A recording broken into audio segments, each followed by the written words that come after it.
It was a beautiful morning on the island of Sodor. Thomas the Tank Engine's blue paint sparkled in the sunshine as he puffed happily along his branch line with Annie and Clarabelle. He was feeling very pleased with himself.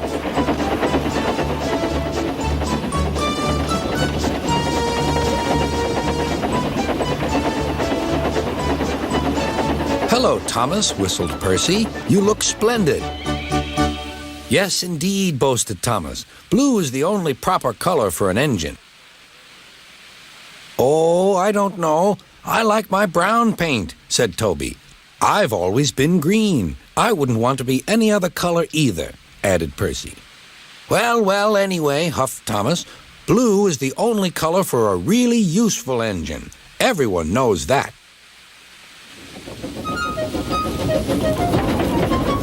Percy said no more. He just grinned at Toby.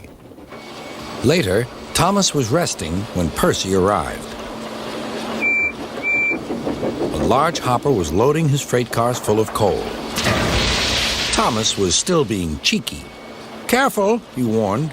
"Watch out with those silly cars." Go on," muttered the cars. "And by the way," went on Thomas, "those buffers don't look very safe to me."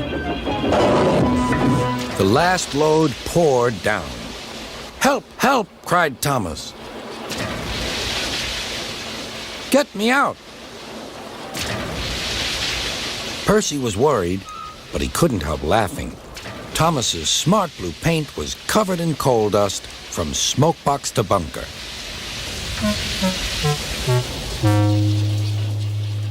"Ha ha!" chuckled Percy. "You don't look really useful now, Thomas. You look really disgraceful." "I'm not disgraceful," choked Thomas. "You did that on purpose. Get me out."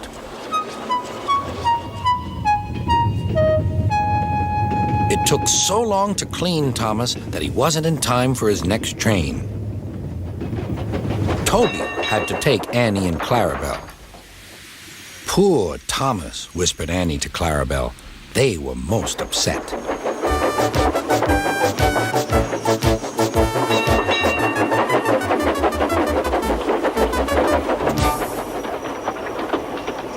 Thomas was grumpy in the shed that night. Toby thought it a great joke, but Percy was cross with Thomas for thinking he had made his paint dirty on purpose. Fancy a really useful blue engine like Thomas becoming a disgrace to Sir Topham Hatt's railway.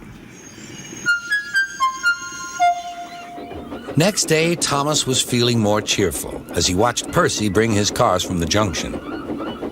The cars were heavy and Percy was tired.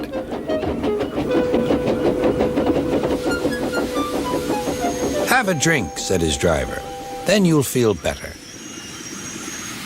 The water column stood at the end of the siding with the unsafe buffers. Suddenly, Percy found that he couldn't stop. The buffers didn't stop him either. "Oh!" wailed Percy. "Help!"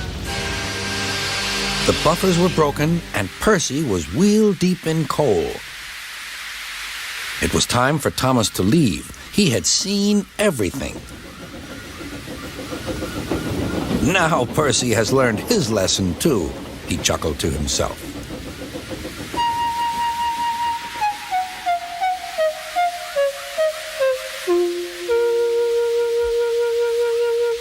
That night, the two engines made up their quarrel. "I didn't cause your accident on purpose, Thomas," whispered Percy. "You do know that, don't you?" "Of course," replied Thomas, "and I'm sorry I teased you. Your green paint looks splendid again, too. In future, we'll both be more careful of coal."